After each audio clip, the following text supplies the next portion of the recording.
Hello everyone, thank you for coming to my channel.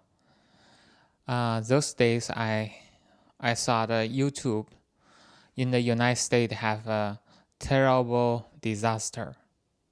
That's a big fire in Los Angeles and also in California. That is a big, terrible, horrible of destroyed. A lot of people lost house, property, car, even they are the loved one. But I have a question. Why United States not spend the military, give the people help people to out of this disaster? Where is military?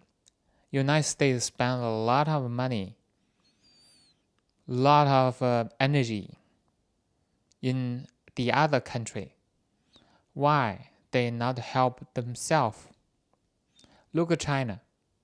China, when we have a nature disaster, the Chinese army always there to give the people help. You see, United States is number one of a country. But why? Why you're not giving the help from the military? Why? A lot of people lost a lot of things in this nature disaster. So sad.